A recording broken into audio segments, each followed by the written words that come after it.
नमस्ते श्रोतागण, कहानी चैनल में आपका स्वागत है। आइए सुनते हैं हिंदी की मशहूर लेखिका मालती जोशी की कहानी ब्लू व्हेल गेम। वह आधे रास्ते में ही थी कि बारिश शुरू हो गई। रास्ते में कहीं कोई छाया भी नहीं थी कि आसरा ले लेती। भींगे कपड़ों में चलना मुश्किल हो रहा था। उसे अपनी फिक्र नहीं थी, किताब की थी। खराब हो गई तो दूसरी लेना कठिन हो जाएगा। इतनी मिन्नतें करनी पड़ेंगी कि हद नहीं। कॉपियाँ भीग गई तो सारे नोट्स फिर से निकालने पड़ेंगे। वह चुपचाप सड़क के किनारे खड़ी होकर वर्षा के थमने की प्रतीक्षा करने लगी। तभी एक स्कूटर उसके पास आकर रुका। वह तो एकदम डर गई। तभी एक व्यक्ति ने हेलमेट थोड़ा ऊपर उठाकर पूछा, मोहित की बहन हो ना? उसने सिर हिला दिया। आओ, मैं घर तक छोड़ देता हूँ। मैं भी वहीं पास में ही रहता हूँ। विश्वास करने को जी चाह रहा था, पर डर भी लग रहा था। तभी पानी की एक जोरदार बौछार आई और वह फिर से एक बार सिर से पांव तक सराबोर हो गई। फिर उसने विचार नहीं किया, चुपचाप पीछे जाकर बैठ गई। घर के सामने उतार कर वह चला गया। धन्यवाद करने का भी अवसर नहीं मिला। माँ शायद खिड़की से देख रही थी। घर में घुसते ही कोर्ट मार्शल शुरू हो गया। किसके साथ आई हो? भैया के दोस्त हैं। क्या नाम है? नाम तो पूछ नहीं पाई। नाम पता जाने बिना महारानी स्कूटर पर सवार हो गई। कहीं और ले जाता तो? पानी जोर से बरस रहा था और मेरे पास छाता भी नहीं था, इसीलिए। तो क्या हुआ? मिट्टी की तो नहीं थी कि पानी में गल जाती? उसे दनादन छींकें आ रही थी और माँ थी कि दनादन बोले चली जा रही थी। आखिर उसने कहा, मैं जाऊं, कपड़े बदल लूं, बाकी भाषण बाद में दे लेना। उसकी बात ने आग में घी का काम किया। माँ और जोर से शुरू हो गई, पर उन्हें अनसुना करवा कपड़े बदलने चली गई। फिर बाहर आई ही नहीं। पर माँ देर तक भुनभुनाती रही। भैया के घर आते ही फिर शुरू हो गई। पता नहीं कौन था, अपने आप को तुम्हारा दोस्त बताकर इसे स्कूटर पर घर छोड़ गया। भैया एकदम आग बबूला हो गए। खबरदार, जो मेरे किसी दोस्त से बात की, दोबारा किसी के साथ देखा तो टांगे तोड़ दूंगा। उसे इतना गुस्सा आया कि इतनी सी बात का कितना बड़ा इशू बना रहे हैं ये लोग। ऐसा क्या अनर्थ हो गया? एक भले आदमी ने भरी बरसात में लिफ्ट ही तो दी है। उस दिन का भीगना उसे बहुत भारी पड़ गया, शारीरिक रूप से भी और मानसिक रूप से भी। शाम तक उसे तेज बुखार हो गया और अगले 2-3 दिन तक बुखार में ही तपती रही। बुखार उतरने के बाद भी उसे कमजोरी लग रही थी। स्कूल जाने की हिम्मत नहीं हो रही थी, पर कितने दिन गोल करती। 12वीं का साल था। एक एक दिन महत्वपूर्ण था। 5वें दिन वह स्कूल से लौट रही थी कि फिर वही स्कूटर आकर रुका। घर छोड़ दूं? 2-3 दिन से दिखाई नहीं दी। बुखार हो गया था। खैर, उसका इंतजाम तो तुमने खुद ही कर लिया था। उस दिन मैं जबरदस्ती ना करता तो निमोनिया भी हो सकता था। भले ही हो जाता, पर घर पर डांट तो ना खानी पड़ती। इतनी सी बात पर घर पर डांट पड़ गई। आपके भाई साहब भी तो लड़कियों को घुमाते रहते हैं, उन्हें डांट नहीं पड़ती। उसकी बात को अनसुना करके उसने कहा, प्लीज़ आप इस तरह बीच सड़क पर मुझसे बात मत कीजिए। किसी ने देख लिया और घर पर चुगली कर दी तो मेरी शामत आ जाएगी। कल को ये लोग मेरा स्कूल ही छुड़वा देंगे। और वह पलटकर चल दी। कानों में वही बात गूंज रही थी, आपके भाई साहब भी तो लड़कियों को घुमाते रहते हैं, उन्हें डांट नहीं पड़ती। आज वह घर जाकर माँ से यह बात जरूर कहेगी। हालांकि उसका कोई फायदा नहीं होगा। माँ भैया के खिलाफ एक शब्द भी नहीं सुन सकती, उल्टे उसे ही डांट पड़ेगी। अब तो उसकी बराबरी करेगी। जाने दो, यह बात किसी से नहीं कहनी है, नहीं तो वही पूछताछ शुरू हो जाएगी। तुझे कैसे पता तुझे किसने बताया? क्या वह फिर मिला था? और वह बेचारा कितने प्यार से पूछ रहा था। 2-3 दिन से दिखाई नहीं दी। मतलब उसकी अनुपस्थिति को किसी ने तो नोटिस किया था। वह पुलक से भरे उठी। अगले दिन वह सुबह ही मिल गया। घर पर ना सही स्कूल छोड़ सकता हूँ? ना बाबा, वहाँ तो 1000 आंखें हैं देखने वाली। कोई ना कोई घर पर बता ही देगा। बाप रे, इतनी पहरेदारी। खैर, ठीक भी है। सुंदर लड़कियों के माँ बाप को चौकस रहना ही पड़ता है। सुंदर? कौन? मैं? और वह हंसती, एक कसैली सी हंसी। क्यों? पता है, माँ से सब लोग कहते हैं आम के पेड़ में या जामुन कैसे फल गया। बेवकूफ़ हैं वे लोग, उन्होंने कभी जामुन की मिठास चखी ही नहीं। मतलब सुंदरता का अर्थ सिर्फ गोरा रंग ही नहीं होता। दरअसल सुंदरता किसी के चेहरे में नहीं होती, देखने वालों के आंखों में होती है। अनायास ही उसने आंख उठाकर उसकी ओर देखा और तुरंत ही नजरें झुका ली। एक अनिर्वचनीय सुख से वह नहा उठी थी। उसे लगा और थोड़ी देर वहां खड़ी रहेगी तो पता नहीं क्या कर बैठेगी। उसके वे शब्द, उसकी वे आंखें उसके दिलो दिमाग पर छा गई थी। अपने दबे हुए रंग को लेकर वह हमेशा की तरह एक तरह से हीन बोध से ग्रस्त रहती थी। आज पहली बार एहसास हुआ कि वह भी कुछ है, उसका अस्तित्व इतना नगण्य नहीं है। मंगलवार को मंदिर जाने का उसका नियम है। उस दिन दर्शन करके सीढ़ियां उतर रही थी कि सामना हो गया। यहाँ कैसे? उसने पूछ लिया और खुद ही झेप गई। मैं भी कैसी बेवकूफ़ हूँ। मंदिर में कोई क्यों आएगा? दर्शनों के लिए ही तो। हाँ, मैं भी दर्शनों के लिए ही आया हूँ, पर भगवान के नहीं, भक्त के दर्शन करने के लिए आया हूँ। उसने चौंक कर कहा। उसने चौंक कर देखा। वे आंखें शरारत से चमक रही थी। आइसक्रीम खाओगी? वह चुप रही। वह बोला, शुरू हो जाओ, कोई देख लेगा, घर पर डांट पड़ेगी। कुछ इस अंदाज में उसकी नकल उतारी गई कि उसका ईगो आहत हो गया। उसका मन विद्रोह कर उठा। चलिए, उसने कहा और दोनों चलकर एक आइसक्रीम वाले की गाड़ी के पास खड़े हो गए। आइसक्रीम खाते हुए वह याद कर रही थी कि पिछली बार आइसक्रीम कब खाई थी, कि सामने से एक शब्द आया, इधर देखो। उसने अनायास ही उसकी ओर देखा। वह उससे सटकर खड़ा हो गया और तुरंत एक सेल्फी ले ली। ये क्या कर रहे हैं? इस क्षण को यादगार बना रहा हूँ। देखो कितनी सुंदर फोटो आई है। देखा, वह उससे बिल्कुल सटकर खड़ी है और उसे देख रही है। वह जो इधर देखो कहा था, उसका यह कमाल था। पर एक बात थी, फोटो में वह बहुत सुंदर लग रही थी। वह मानो हवा में तैरते हुए ही घर पहुंची थी। मन एक सुखद एहसास से भर गया था। इतना सुख, इतनी खुशी उसे जीवन में पहली बार मिल रही थी। बीच में 2-4 दिन ऐसे ही निकल गए। मुलाकात नहीं हुई। उसे यह जानकर आश्चर्य हुआ कि वह मन ही मन प्रतीक्षा करती रही है। उसे अपने आप पर गुस्सा भी आया और शर्म भी। हेलो। चौथे दिन वह सामने आकर खड़ा हो गया। चाय पीने चलोगी? ना बाबा। कोई देख लेगा, घर पर डांट पड़ेगी। नहीं, वह बात नहीं है, पर देर हो जाती है तो माँ चिंता करने लगती है। उस दिन की फ़ोटो देखी थी ना, कितनी सुंदर आई है। सोच रहा हूँ फेसबुक पर डाल दूँ, देखना इतने लाइक्स मिलेंगे। प्लीज़। उसने एकदम हाथ ही जोड़ लिए। ऐसा गजब ना करना, मेरा स्कूल जाना बंद हो जाएगा, घर में कैद हो जाऊंगी। ओके, चलो तुम्हारे मोबाइल पर डाल देते हैं। अव्वल तो मेरे पास मोबाइल ही नहीं है, होता भी तो मैं यह फ़ोटो डालने की हिम्मत नहीं कर पाती। तुम्हारे पास मोबाइल नहीं है, क्या बात करती हो? आजकल तो 4वीं-5वीं के बच्चे भी मोबाइल रखते हैं।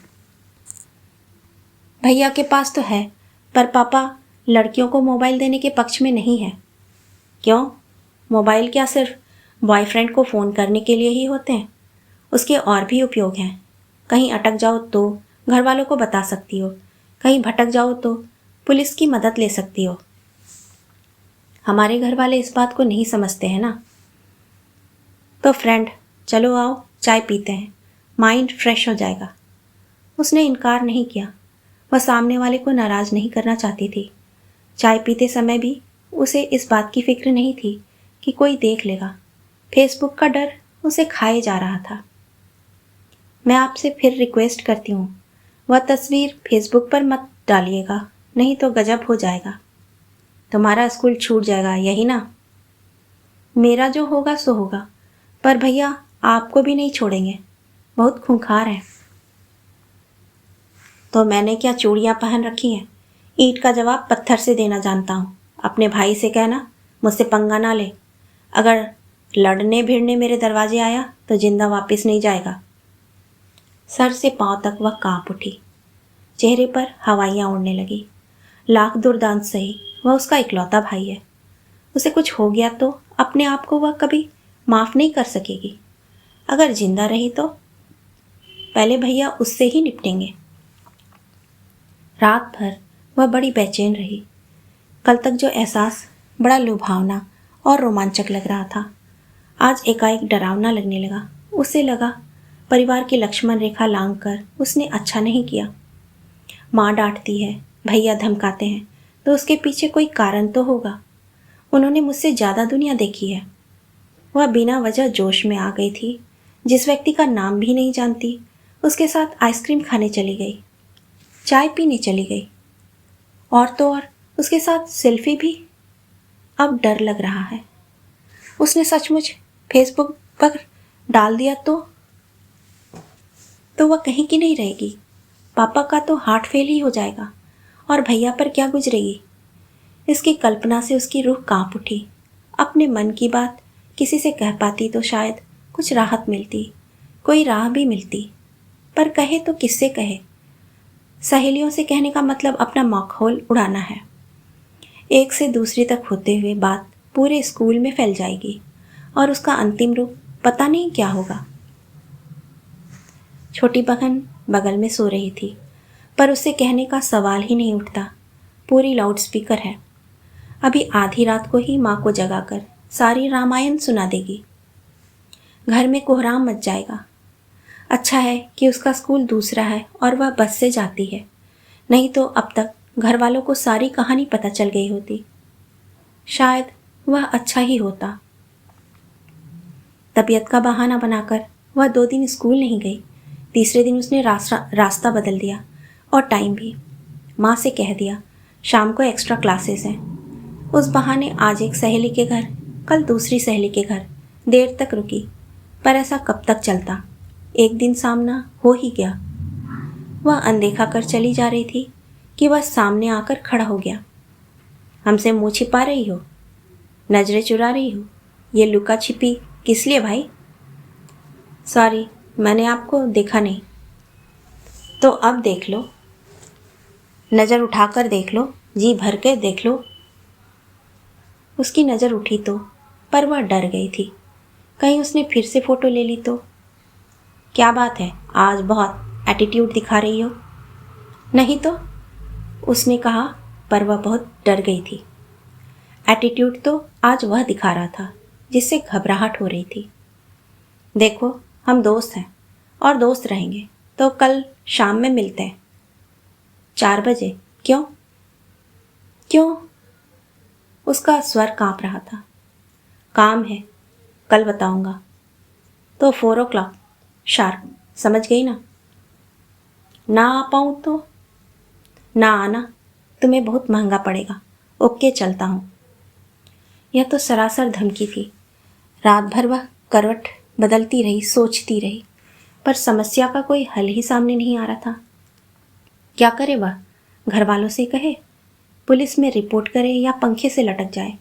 इस घर में तो आत्महत्या करना भी संभव नहीं है। एक पल को भी तो कमरा खाली नहीं मिलता।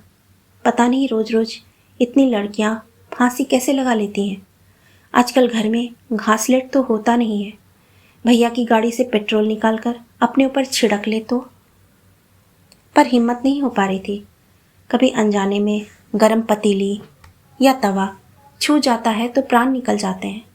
पूरा शरीर जलने लगेगा तो कैसे सह पाएगी, और अगर बच गई तो जिंदगी मौत से भी बदतर हो जाएगी। वैसे जहर खाया जा सकता है, पर वह किस दुकान पर किस नाम से मिलता है पता नहीं। लोग सल्फास की गोलियां या चूहा मार दवाई खाकर भी आत्महत्या कर लेते हैं, पर कितनी खानी है पता तो हो। अगर मर नहीं पाई तो अच्छा खासा तमाशा खड़ा हो जाएगा। यूं तो वह कुएं में छलांग लगा सकती है, पर शहर में कुआं कहाँ ढूंढेगी। सुबह उठी तो सिर भारी था। स्कूल आज उसने फिर गोल कर दिया। माँ ने पूछा भी और डांटा भी, पर सिरदर्द का बहाना लिए वह बैठी रही। 4 बजे वह एक निश्चय के साथ उठी। आज इस एपिसोड को ख़त्म करना ही है, परिणाम चाहे जो भी हो।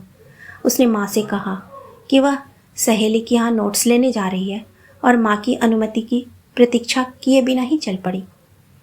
वह प्रतीक्षा ही कर रहा था। क्या उसे विश्वास था कि वह जरूर आएगी? That's like a good girl, आओ बैठो। वह मूर्तिवत खड़ी रही। कम ऑन यार, इस तरह सड़क पर खड़ी रहोगी तो जो नहीं देखना चाहते वे भी देख लेंगे। आप मुझे ब्लैकमेल कर रहे हैं, उसने साहस जुटाकर कहा। अरे वाह, तुम्हें यह शब्द मालूम है? आपको क्या मैं इतनी बेवकूफ़ लगती हूँ? तुम मुझे क्या लगती हो क्या बताऊँ, पर देखो दोस्ती में ऐसी बदमजगी नहीं होती। चलो कहीं चलकर बैठते हैं। मैं तुम्हारे सामने वो फ़ोटो डिलीट कर देता हूँ जिसको लेकर तुमने मुझ पर ब्लैकमेलिंग का आरोप लगाया है। यह कसौटी का क्षण था, क्या उस पर विश्वास कर ले? पर विश्वास किए बिना मुक्ति नहीं थी। वह फ़ोटो उसके पास था, वह उसका कभी भी कैसा भी उपयोग कर सकता था। वह चुपचाप पीछे बैठ गई। उसे घुमाता हुआ वह बहुत दूर की कॉलोनी में ले गया और एक बंगले के सामने गाड़ी रोक दी। आप तो हमारे मोहल्ले में रहते हैं ना? मैं वहीं रहता हूँ। यहाँ मेरा दोस्त किराए से रहता है। आज उसके मकान मालिक सपरिवार किसी शादी में गए हैं, इसीलिए अत्यंत कृपावत होकर उसने चाबी मुझे दे दी है। उसने कमरे का ताला खोलते हुए कहा। जब तक वह कुछ समझ पाती, वह कमरे के अंदर थी और दरवाज़ा बंद हो गया था। 2 घंटे बाद उस कमरे से जो बाहर निकली वह कोई और ही लड़की थी। शरीर और मन से लुटी पिटी और टूटी हुई वह सड़क पर असमंजस में खड़ी थी। एक बात तय थी कि अब वह लौटकर घर नहीं जाएगी, क्योंकि उसने चलते समय कहा था, मैं जब भी बुलाऊं तुम्हें आना पड़ेगा, नहीं तो आज की तस्वीर वायरल कर दूंगा। उसने निश्चय कर लिया कि अब वह यह शहर ही छोड़ देगी। उसने स्टेशन का रुख किया। उसे अंदाजा नहीं था कि यहाँ से स्टेशन कितनी दूर है। उसके पास किराए के पैसे भी नहीं थे।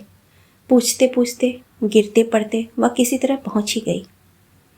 हमेशा की तरह स्टेशन पर भारी भीड़ था। शायद कोई ट्रेन आने को थी। प्लेटफॉर्म खचाखच भरा हुआ था।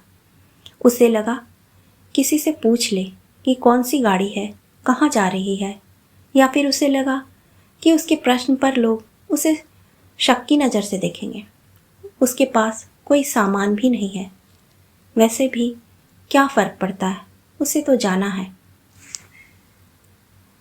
वह भीड़ को चीरते हुए प्लेटफॉर्म के आखिरी सिरे तक चली गई। यहाँ आखिरी डिब्बे रुकेंगे, उन्हीं में चढ़ जाएगी। स्टेशन पर अनाउंसमेंट हो रही थी, पर उस समय वह अपने में ही खोई हुई थी। वह सोच रही थी, अगर विदाउट टिकट पकड़ी गई तो उसके साथ कैसा सलूक होगा। भेड़िए तो हर जगह होते हैं, अकेली लड़की तो कहीं भी सुरक्षित नहीं रही। अगर कुछ दयावान लोगों ने पूछताछ करके उसके घर खबर कर दी तो, या पुलिस वालों ने सौजन्य दिखाकर उसे धर दबोचा तो, घर भेज दिया तो, यह स्थिति तो मृत्यु से भी भयंकर होगी। दूर से गाड़ी की सीटी नहीं, हॉर्न सुनाई दिया। काला विशालकाय इंजन धड़धड़ाता हुआ आगे बढ़ रहा था। उसने एक क्षण घर वालों को याद किया और अगले ही पल पटरी पर छलांग लगा दी। कहानी सुनने के लिए आपका धन्यवाद।